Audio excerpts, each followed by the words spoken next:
بسم اللہ الرحمن الرحیم۔ حضرت زکریا علیہ السلام حضرت سلیمان علیہ السلام بن داؤد علیہ السلام کی اولاد میں سے تھے۔ اللہ تعالیٰ نے آپ علیہ السلام کو بنی اسرائیل کی ہدایت و رہنمائی کے لیے مبعوث فرمایا۔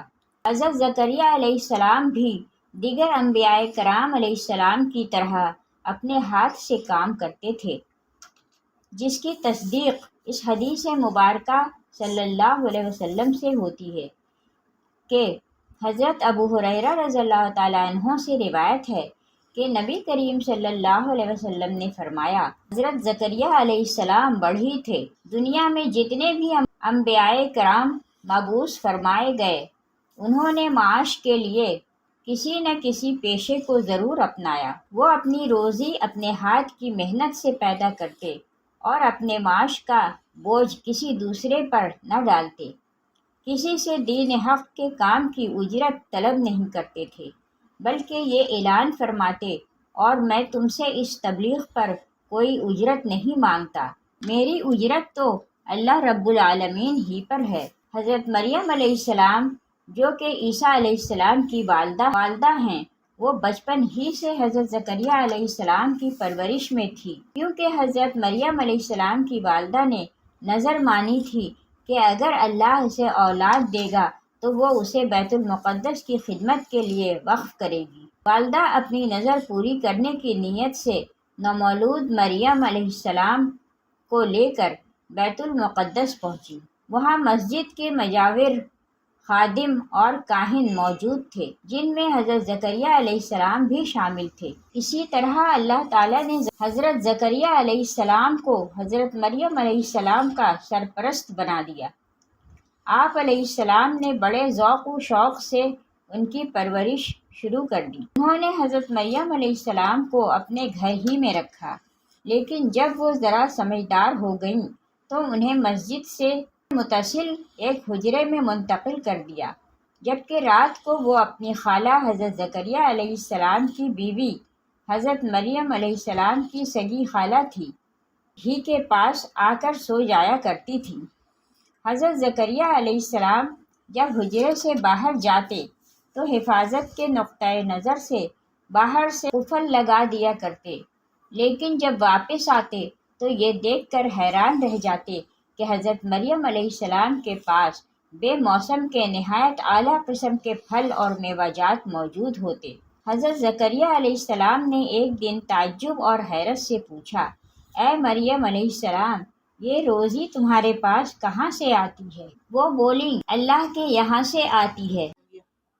بے شک اللہ جسے چاہتا ہے بے شمار رزق عطا کرتا ہے۔ حضرت زکریا علیہ السلام کی اہلیہ عائشہ بانجھ تھیں، جس کی وجہ سے وہ بے اولاد تھے۔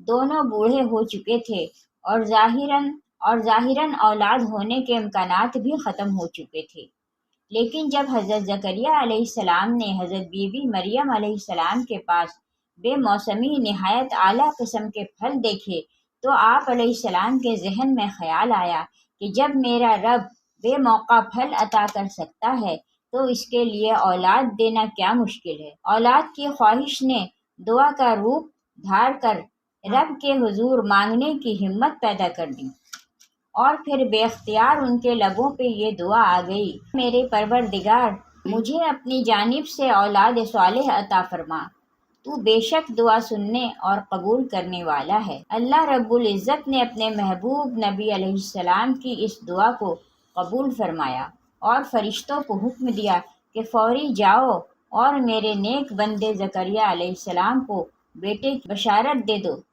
قرآن نے یہ الفاظ اس طرح سے نقل کیے ہیں، یہ ہے تیرے پروردگار کی اس مہربانی کا ذکر جو اس نے اپنے بندے زکریا علیہ السلام پر کی، جب انہوں نے اپنے پروردگار سے چپکے دعا کی تھی کہ اے میرے رب، میری ہڈیاں کمزور ہو گئی ہیں اور سر میں بڑھاپا چمکنے لگا ہے، لیکن میں کبھی بھی تجھ سے دعا کر کے محروم نہیں رہا۔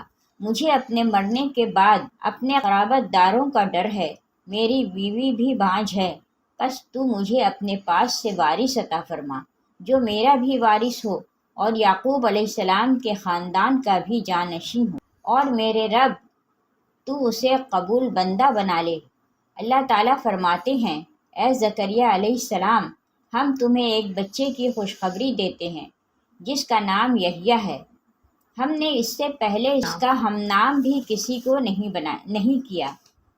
زکریا علیہ السلام کہنے لگے، میرے رب، میرے ہاں لڑکا کیسے ہوگا جبکہ میری بیوی بانجھ اور میں خود بڑھاپے کے انتہائی ضعف کو پہنچ چکا ہوں۔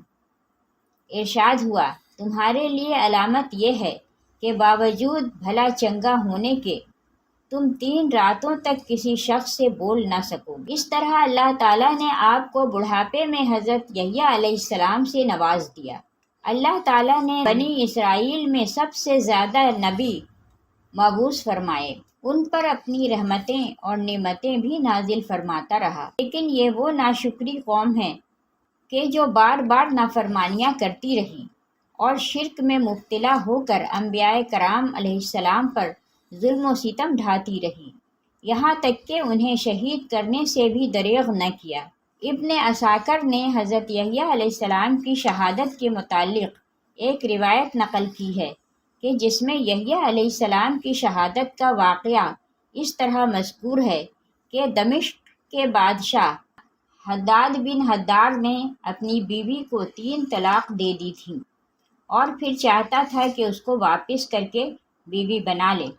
یحییٰ علیہ السلام سے فتویٰ طلب کیا، انہوں نے فرمایا کہ اب یہ تجھ پر حرام ہے۔ ملکہ کو یہ بات سخت ناگوار گزری اور یحییٰ علیہ السلام کے قتل کے در پہ ہو گئی اور بادشاہ کو مجبور کر کے قتل کی اجازت حاصل کر لی، اور جب کہ وہ مسجد حبرون میں نماز میں ان کو قتل کرا دیا اور چینی کے طشت میں ان کا سر مبارک سامنے منگوایا، مگر سر اس حالت میں بھی یہی کہتا رہا کہ تو بادشاہ کے لیے حلال نہیں، وقت یہ کہ دوسرے سے شادی نہ کر لے۔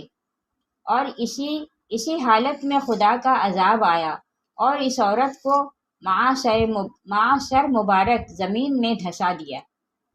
وہب بن منبع کی ایک روایت میں ہے کہ یہود نے جب یحییٰ علیہ السلام کو شہید کر دیا تو پھر زکریا علیہ السلام کی طرف متوجہ ہوئے کہ ان کو بھی قتل کریں۔ زکریا علیہ السلام نے جب یہ دیکھا تو وہ بھاگے تاکہ ان کے ہاتھ نہ لگ سکیں۔ سامنے ایک درخت آ گیا۔ روایات میں آتا ہے کہ زکریا علیہ السلام نے درخت کو آواز دی تو درخت نے کہا، آپ میرے اندر آ جائیں۔ چنانچہ وہ پھٹا اور زکریا علیہ السلام کو اپنے اندر چھپا کر مل گیا۔ حضرت زکریا علیہ السلام کی چادر کا ایک کنارہ درخت سے باہر رہ گیا تھا۔ یہودی تعقب کر رہے تھے تو انہوں نے جب یہ دیکھا تو ان کو نکلنے پر مجبور کرنے کے بجائے درخت پر آرا چلا دیا۔